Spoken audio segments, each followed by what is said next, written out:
Bonjour à tous, bienvenue dans l'émission censurée de Télépro avec aujourd'hui comme invité Emma qui est avec nous. Bonjour Emma. Bonjour. Ravi de vous rencontrer Emma suite à votre élimination de la Star Academy.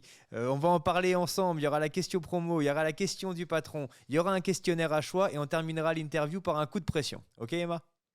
Ok. Ok. À côté de moi, il y a un buzzer. Ce buzzer sert à passer une question. Si une question ne vous plaît pas, vous n'avez pas envie d'y répondre, vous me demandez d'activer le buzz et je l'active pour vous. Ça passe automatiquement la question. Mais si vous activez le buzzer, vous allez devoir tirer une carte au hasard. Et là, c'est des actions positives ou des actions négatives. Ok pour les règles? Ok, ça marche. Allez, c'est parti. Voici la question promo.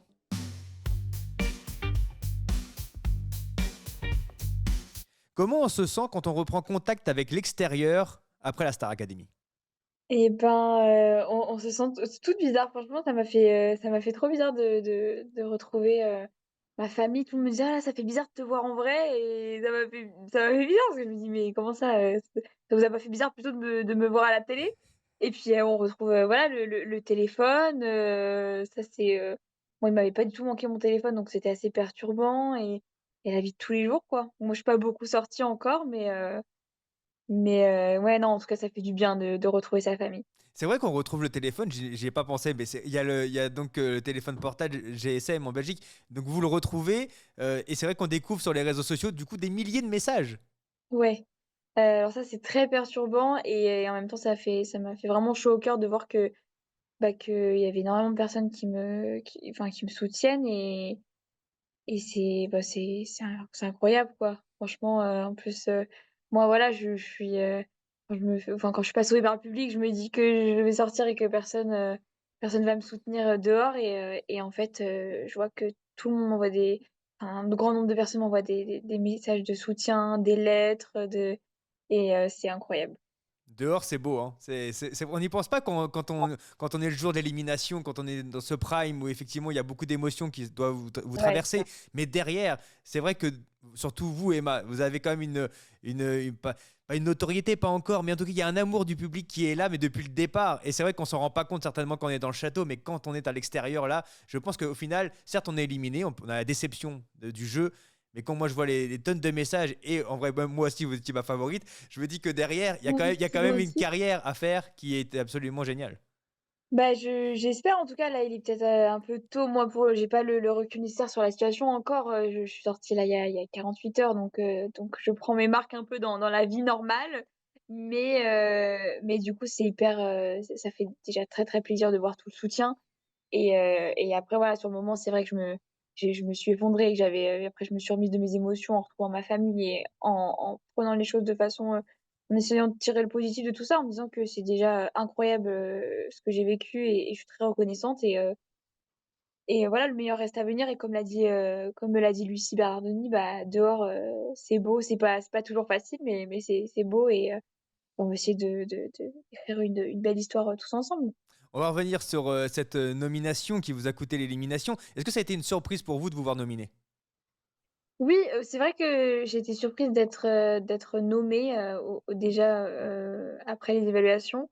Maintenant je comprends, surtout qu'en en fait, on voit les débriefs de Marlène sur les primes, mais on voit jamais nos débriefs d'évaluation et en revoyant mes évaluations, c'est vrai que voilà, c'était moyen ce que j'avais fait, moi j'étais dans tous les cas dans tous les cas, je suis fière de ce que j'ai fait en 1 heure de temps et sans les paroles, voilà, faut pas non plus je me dis que c'est quand même c'est le mieux que ce que je pouvais faire là à un moment T, sur le moment et puis, eh ben, après, faut accepter dans tous les cas d'être nommé et après d'être éliminé. C'est comme ça dans tous les cas, enfin, nous on sait pas ce qui se passe à l'extérieur. Autant j'étais étonnée d'être nommée, autant est-ce que j'étais étonnée d'être éliminée? En fait, on peut pas prévoir ce qui se passe à l'extérieur, on sait pas ce qu'en pense le public donc on sait jamais, quoi.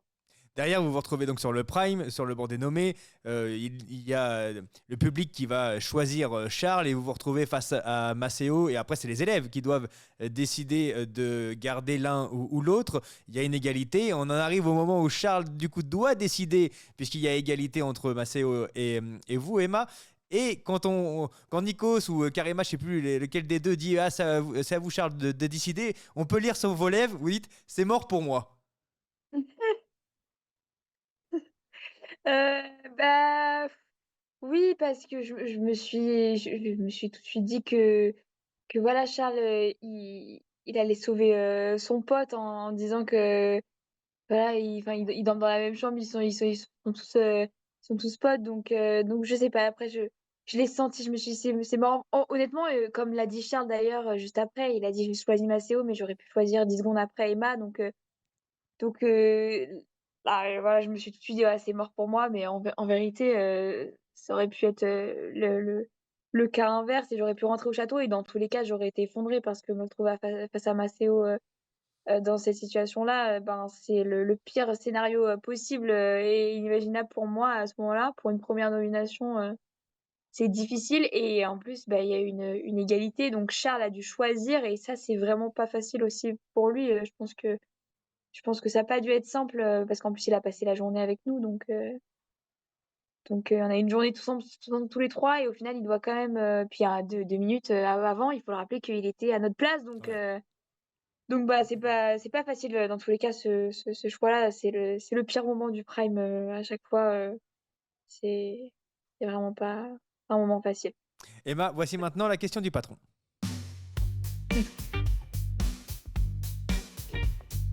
Le patron de Télépro a une question pour vous, la voici. Quelle est la plus grande leçon tirée de cette expérience? La plus grande leçon, je pense que pour moi ça a été, de pas trop, en fait, m'auto-saboter et de pas trop, en fait, de pas trop me poser de questions et de pas me parasiter trop l'esprit avec, voilà, si je dois vraiment retenir quelque chose, c'est qu'il faut pas que je me parasite trop l'esprit avec des questions, «Est-ce que je vais y arriver? Est-ce que je suis assez? Est-ce que» je d'essayer et dans tous les cas, voilà, ce sera on est jamais parfait, hein, on fait toujours de notre mieux et je pense que c'est le principal et voilà, c'est ça que je retiens, en général et que tout est possible dans la vie, avec, de la détermination et du travail, notre tour, il arrive. Vous avez des cours de chant, de théâtre, de danse au sein du château, mais ça, c'est ce que vous apprenez au quotidien. Mais est-ce que, Emma, vous avez appris quelque chose sur vous-même? Est-ce qu'il y a quelque chose qui va changer en vous? Est-ce que vous avez découvert peut-être une facette de votre personnalité? Est-ce que vous avez élaboré quelque chose? Est-ce que vous dites maintenant, bah, je suis quand même différente?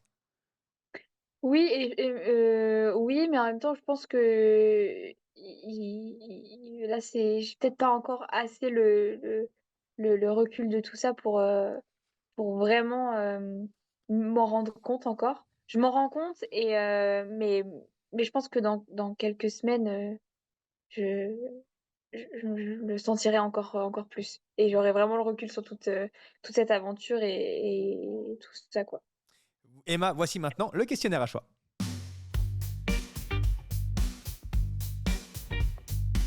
Je vais vous donner des noms ou des mots, vous allez me dire ce que ça évoque pour vous, ok? Si je vous dis Maceo, Maceo, mon petit frère.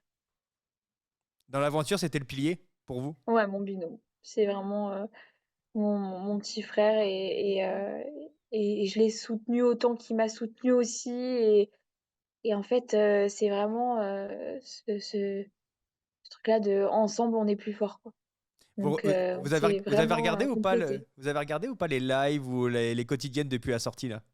Non, j'ai pas regardé les quotidiennes, ni les primes, ni les lives, ni quoi que ce soit, mais par contre, je suis tombée sur des petits extraits sur les réseaux sociaux, de d'un peu tout le monde et ça fait bizarre, ça fait plaisir, l'impression en fait, de redécouvrir des images, de dire: «Ah oui, c'est vrai, il s'est passé ça» et ça fait plaisir. Si je vous dis les Energy Music Awards, Les Energy Music Awards, inoubliable, inoubliable, hyper enrichissant, une expérience, incroyable et ouais, je suis trop reconnaissante, enfin, c'est fou, quoi. comment ça se passe quand Ça on se fait retrouve, quand on se retrouve quand même sur la scène à Cannes? Il y a David Guetta, on est en direct sur TF1 dans l'une des plus grosses cérémonies en France et on doit faire le show et en plus de ça, c'est que vous assurez avec Maceo le show, c'est-à-dire qu'on pouvait se poser la question, bah moi je me posais la question, je me suis dit: «Wow, c'est pas facile, il y a David Guetta, il y a une pression, est-ce qu'ils vont pouvoir le faire? Est-ce que ça va être juste? Est-ce que ça va être, dans l'ambiance?» Et tout est parfait. On a l'impression que cette scène-là, on peut l'envoyer quasiment en démo à tous les producteurs et vous dire: «Regardez ce que je suis capable de faire», quoi. Bah, déjà merci parce que j'ai pas encore, vu, la rediffusion, j'ai pas encore vu les extraits de j'ai vu des extraits, mais j'ai pas vu la OK. performance, en entier donc si vous le dites, je vous crois, merci beaucoup et non, en fait, à ce moment-là, c'est marrant mais avec Masséo, hem, avant le prime, on est toujours un peu stressé. On a toujours un petit truc, et en fait là, pourtant l'enjeu est quand même, Ouais. de taille et ben, on a eu ce truc de mais en fait, on va juste s'éclater et donner le maximum possible, toute notre énergie et on était tellement heureux d'être là, enfin c'était, un rêve quoi. Vraiment on avait l'impression d'être dans un rêve donc voilà, on s'est juste éclaté et si le résultat il plaît, ben c'est tout mais enfin c'est bien pour tout le monde parce que nous on était trop contents. Si vous êtes trop contents, bah c'est bénef pour tout le monde. Et moi, si je vous dis le club de vacances? Club de vacances, moi ça me fait penser à mon été, parce que j'ai travaillé donc, en Crète et on m'a souvent dit: «Ah bah, ça va, tu étais en vacances toute l'année?» et non! Parce qu'être animateur, c'est, travailler 6 jours sur 7, du matin au soir, et c'est un gros rythme et c'est une bonne école, heu, pour, heu, pour la vie en général et dans le monde du travail et aussi, là, moi, ça a été une bonne expérience et une bonne école pour la Starac parce que, je vivais loin de ma famille, je vivais en communauté, je faisais du sport, tout le temps, j'avais des spectacles, bon devant, une centaine de personnes, hein, c'est pas du tout la même échelle mais, j'avais, mon petit solo où je chantais, devant une centaine de personnes toutes les semaines, donc ça a pu, me faire voilà, me faire mes 1 scènes et m'aider et surtout que, ça m'a aidée sur mes phases de casting parce que je chantais les chansons pour m'entraîner, à mes spectacles avant d'aller au casting pour la Starac. Pas Je mal, pas testais mal. ça en live et après j'allais au casting, donc c'est une bonne école. Emma, c'était votre métier? Oui. Donc ça veut dire qu'au quotidien, c'était ça votre métier? Ouais, j'ai pas fait ça, longtemps, j'ai fait une formation dans l'animation, OK. de janvier à mars et après j'ai été, envoyée dans un hôtel club, en Crète et donc c'était mon métier là, depuis janvier. Mais pour tout vous dire, il y avait ce truc en moi de, c'est mon métier mais c'est temporaire et je fais ça. Je savais très bien pourquoi je faisais ça. C'était vraiment un entraînement pour, devenir, une artiste et surtout, faire, la Star Academy et voilà, plein de choses dans la musique, quoi. Aujourd'hui, on est d'accord que vous allez vous consacrer, à la côté artiste et on va pas vous revoir dans un club de vacances? Non, je vous promets, je me consacre à la musique, promis. Si je te dis Nikos Aliagas? Nikos, waouh, c'est un grand monsieur, c'est un très, très grand monsieur. Moi, j'étais très reconnaissante d'avoir pu, croiser son chemin et d'avoir surtout eu l'honneur de m'asseoir à une table, avec lui, quand il est venu au château et d'avoir pu manger avec lui et discuter avec lui. Il a vraiment eu ce jour-là, le discours de voilà, d'un papa quoi, avec ses enfants, et c'était, ouais, c'est un monsieur, très, très inspirant et d'une grande élégance et moi, il m'inspire beaucoup et je l'adore, quoi. Si je te dis Emma? Et moi Oui, Emma, toi. Qui es-tu vraiment, Emma? Qu'est-ce qui se cache derrière cette voix? waouh, je vais partir en crise existentielle là. Emma, je dirais, déterminée, rêveuse et travailleuse. Confiante? Pas toujours, eh oui. Non, pas toujours, mais je pense que ça fait partie en fait de enfin, tout le monde, on doute tous les jours, que ce soit, on doute de nous, des actions qu'on fait ou des prises de décision qu'on doit prendre dans la vie. On est censé être en train de douter, de pas avoir confiance et la confiance en soi, je pense que c'est surtout un travail de toute une vie, en fait. Je pense qu'on a tous, enfin moi en tout cas, j'ai du boulot. Voilà. Emma, voici maintenant le coup de pression.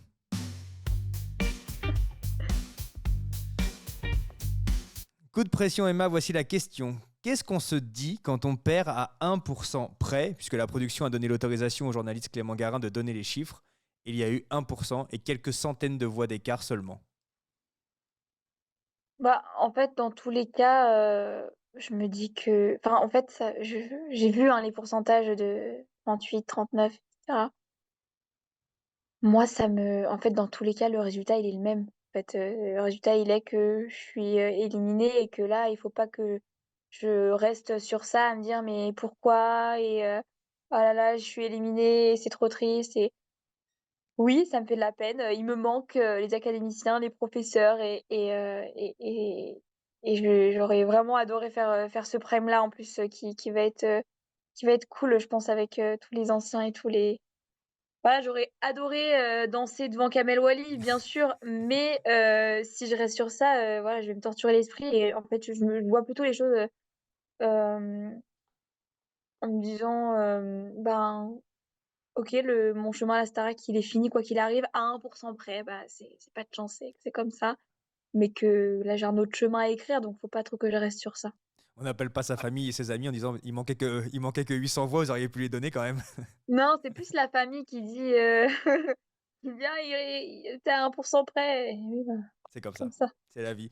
Est-ce que vous avez eu peur en voyant les premières réactions avant de rentrer au château, puisque votre nom avait fuité un petit peu sur les réseaux sociaux, et donc vous avez pu voir les premières réactions. Je sais qu'au sein du château, les premiers jours, je suis le live 24/24 et j'ai vu quelques discussions de toi, de vous, et en train de se dire ah, mais les gens à l'extérieur, j'avais déjà reçu quelques petits messages, comme quoi Ouais. j'ai eu peur. Il y a eu une petite peur comme ça, hein.